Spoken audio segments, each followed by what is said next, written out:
queria que você falasse um pouquinho dessa questão dos nossos atuais colegas que não têm mais essa preocupação que nós tivemos. Eu também sou dessa linha de raciocínio, de acordo com a qual, né, o Ministério Público não pode abrir mão, não pode ser autofágico, né? E me parece que essa Carta de Pojuca, famigerada Carta de Pojuca, startou uma postura um tanto quanto autofágica. Você pode me falar um pouquinho sobre isso? Olha, Márcio, eu não gostaria de generalizar, porque eu não estou, inclusive, acompanhando a atuação do Ministério Público atual e não creio que todos os colegas vivam esse problema. Acredito que muitos deles, tal como nós, também tenham essa preocupação de ocupar os espaços que são oferecidos ao Ministério Público e atuar da maneira mais eficiente possível.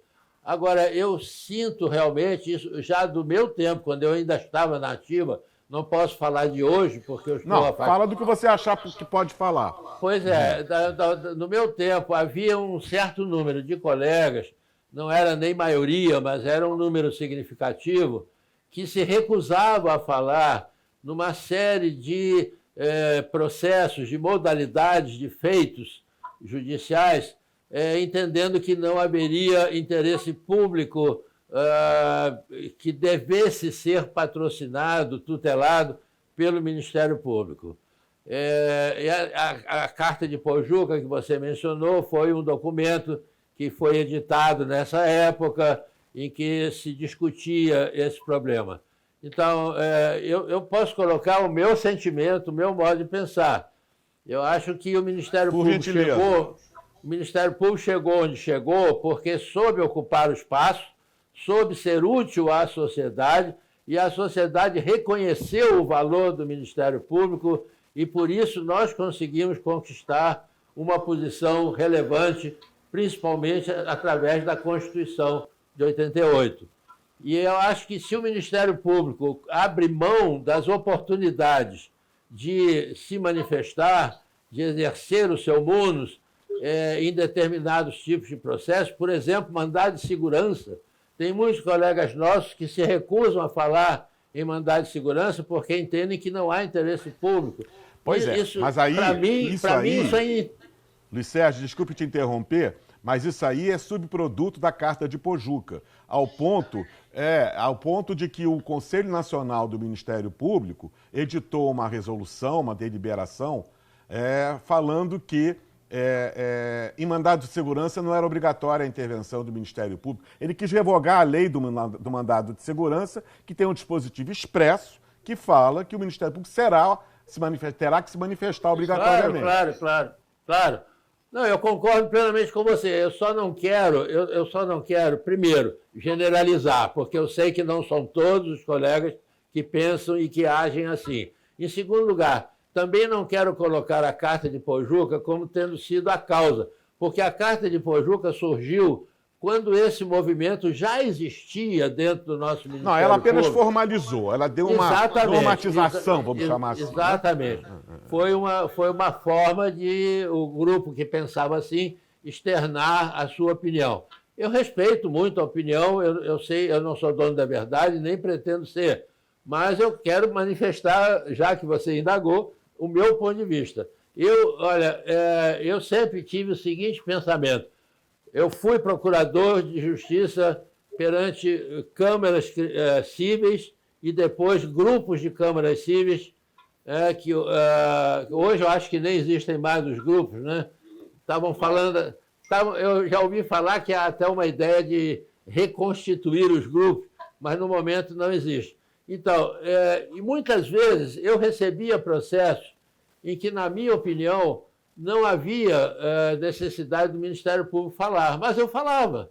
E muitas vezes eu disse no meu parecer, eu dizia com todas as vênias, entendo que não seria caso de manifestação do Ministério Público, mas uma vez que me foi concedida essa oportunidade, não me furto de manifestar a minha opinião. Então, pelo que possa valer, a minha opinião é essa. Já que me deram a oportunidade de falar, eu falo. Claro, e acho que eu acredito que o Ministério Público deveria agir assim, ocupar todos os espaços que puder e tentando sempre ser o mais útil possível. Bom, agora faço uma pergunta para a Leni. Leni, sim, querido, me fala um pouquinho sobre eu estou ansiosa para falar. Peraí, deixa eu pegar um pouquinho disso que o Luiz Sérgio falou. Muito rápido. Tá me ouvindo? Tô ouvindo sim. Tá, perfeito. Nós lutamos, eu fiz parte do grupo que lutou muito em 1988, 87, 88, pelo nosso lugar no constitucional, pelas nossas prerrogativas, para erigir o Ministério Público como um pilar realmente da democracia. Então, essa posição, essa postura meio exclusivista que surge da Carta de Ipojuca, ela não pode ser realmente aceita, porque justamente ela vai de encontro àquilo que nós pretendemos em 1988, quando quisemos, como eu disse, erigir o Ministério Público como um órgão de defesa democrática. Então, nós temos sim, como disse o Luiz Sérgio, que ocupar espaços. Por que ocupar espaços? É para nós? É para a instituição? Não. É uma garantia da sociedade democrática. Da sociedade, claro. É uma garantia. Nós somos a garantia do equilíbrio social. Nós somos a interesse público em tudo, sim, que fazemos. Nós cuidamos de crianças, dos direitos das crianças, dos idosos, daqueles deficientes que estão nos hospitais psiquiátricos. Nós cuidamos do ordenamento jurídico que seja aplicado de forma justa, de forma legal. Então, não há espaços que o Ministério Público não possa atuar.